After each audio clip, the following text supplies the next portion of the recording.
Hello everybody and welcome back to the Fortress of Solitude. Today we're going to be checking out Batman issue 152 by Chip Zdarsky, Mike Hawthorne, Kelly Thompson, and Mattia DeUlius. Batman and Catwoman's adventure to Zarnia comes to a startling end as the heroes battle the Suicide Squad. Zdarsky writes an interesting perspective to Batman in the opening pages here, as he has never been to space with Catwoman before, so he's a little preoccupied thinking of Selina since there is just so many variables and one wrong move could lead to them being permanently separated by light years or even dying in the cold depths of space. This girds Bruce though, and he fights harder and faster than he ever has as Selina tries to make it back to the tomb in order to get to the Mother Box, the device which they are there to retrieve, which is going to be blown up if she doesn't stop the time bomb from going off underneath it. As Batman deals with Gunsmith and Deadeye, Catwoman manages to contend with Black Alice, and I really like how she deals the villain, utilizing something as simple as a tripwire to trip up the sorceress and break her concentration, causing her magic to falter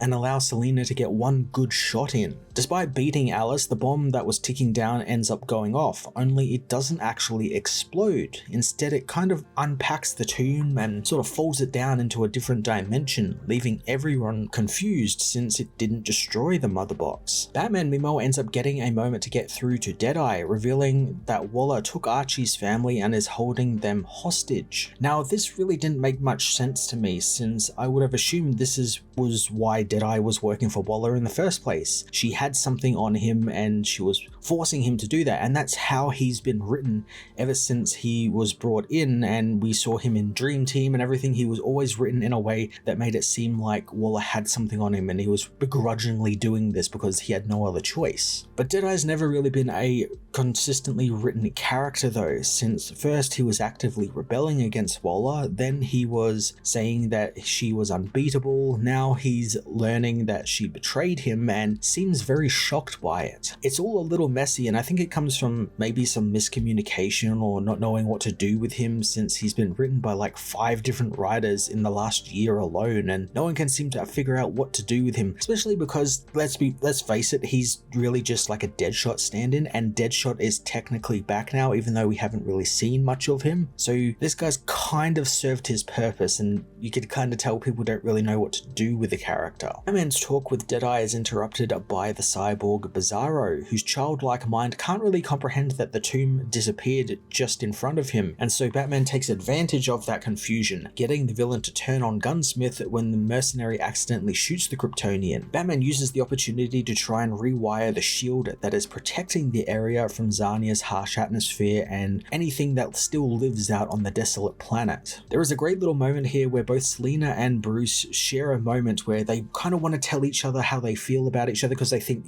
this could be it, this could be their final moment, but they can't because they're, on separate sides of the battlefield. But they both share very similar thoughts, with Catwoman telling Bruce over the comms that she is going to remember his memory in like the worst way possible, like just kind of stirring him up, a little bit of a joke in a dire situation. And Batman knows that he'll eventually go out in spectacular fashion, and that's kind of like what their lives have always been leading to. They will never have a happy ending. It'll always just be, an explosive ending that they go out in spectacular fashion somewhere. After rewiring the shield, Batman is able to trick Bizarro into attacking him, and it causes the villain to lose his cyborg hand thanks to the glitching shield closing around it. Doing so causes the shield to fail altogether, so now not only does Batman have to deal with an angry Bizarro, but also Zarnia's harsh environment and flesh-eating scorpions. As always, I loved Zdarsky's Batman always gets the crap beaten out of him, and just the way Chip writes Bruce's inner thoughts about how his body is just shattered and he knows it and he can't do anything about it but keep just moving, otherwise if he stops he'll just fall apart. And I really like how Zdarsky brings that through in the dialogue. With the shield down, the flying scorpions attack the area, overwhelming the squad and leaving Batman and Catwoman to take the Mother Box and follow the Suicide Squad back through the boom tube. Now this is where Zdarsky not only introduces us to the biggest twist in his story, but also in absolute power, as the heroes don't make it through the boom tube since it closes before they can, and Batman begins putting together what Waller was doing, and he figures out that Waller was shielding the mother box's energy from something, and the bomb wasn't meant to knock out the shielding but allow the energy signature out to call someone at a specific time, like when they are there. And this is when Batman actually becomes scared because the air starts getting cold, the scorpions all bugger off somewhere, and on top of that, Gunsmith is killed by a red beam that Batman has seen before, since the mother box was a signal to DARKSEID, who has arrived on Zarnia. Big props to Zdarsky and his artist Mike Hawthorne in how they portray this, and the build up to DARKSEID's arrival is just so menacing and terrifying, and I love Batman shows actual fear, and rightly so.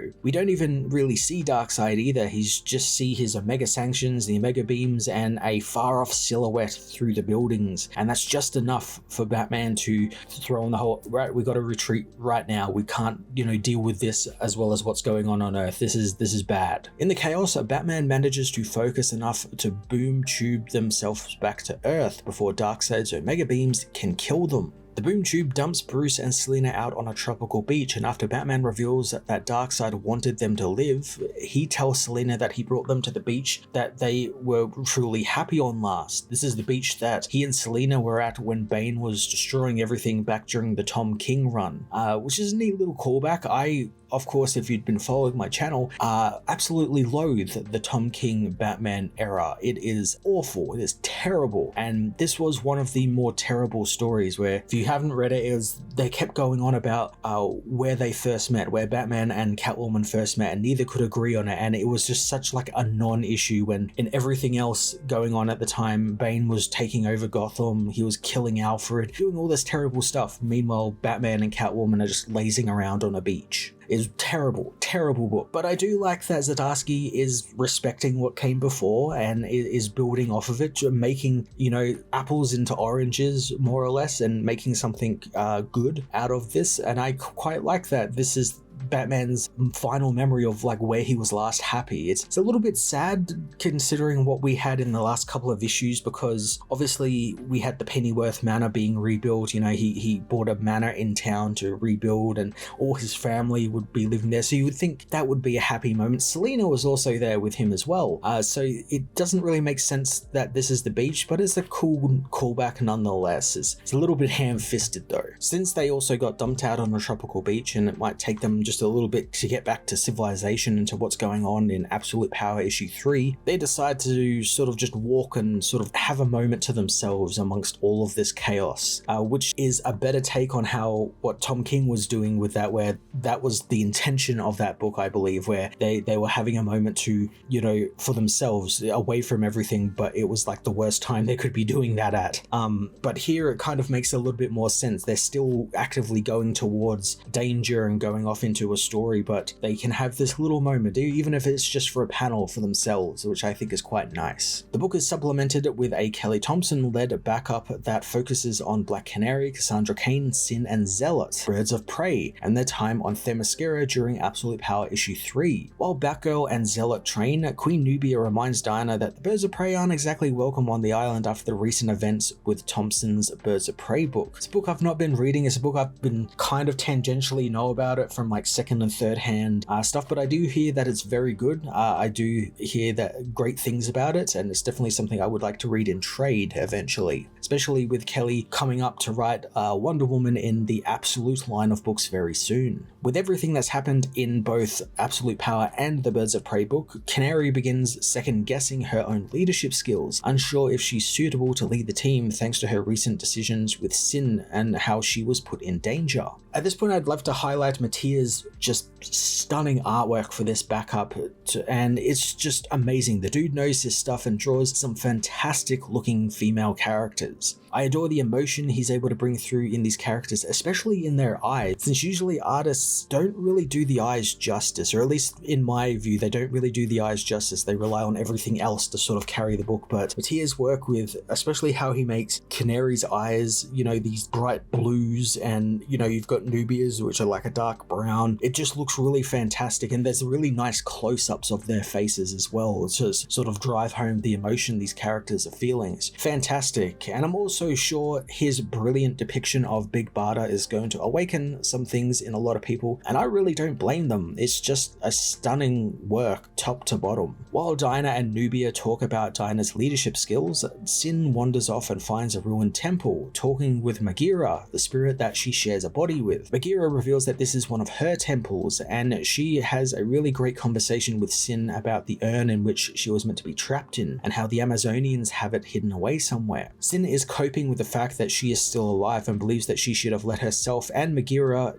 into the urn, but Magira thinks that Canary would have done anything, including shifting the sun, to make sure that Sin was saved. Now, I'm not overly familiar with Thompson's Birds of Prey book, and the backup relies very, very heavily on knowing what things have been happening in that book, but you can kind of piece together what exactly is going on here, and she does a good job of keeping this very self-contained and building off Absolute Power storylines, but there's absolutely some prior reading needed, so it might alienate some people who don't know what's going on. While Sin and her little spirit friend have this conversation, Diana overhears it, realizing that her leadership is definitely compromised, and after the powerless Big Barda arrives via helicopter to join her friends, Diana decides to tell the team that she is leaving to go and find Oliver Queen, which we heard that she is doing over in Absolute Power issue 3, as well as what's going on in the Green Arrow tie-in books. The team of course aren't too happy seeing their friend and leader go, but no, this is something that Diana has to do herself. That's where the story ends, promising to pick up in Absolute Power issue 3 and 4, Green Arrow, and the Birds of Prey book. Batman issue 152 was a pretty big Absolute Power tie-in that, while it wasn't a character focused as past issues, did feature some great moments from Zdarsky and his continued exploration of Batman's character, shining a spotlight on his relationship with Catwoman and how they'll never get the happy ending that many seem to think they deserve or want. The ties to Absolute Power were big, and the final reveal with DARKSEID is going to have some major ramifications for the DCU in coming months, especially in the Absolute and All-In lines of books coming out very soon. Kelly Thompson's backup story, while relying heavily on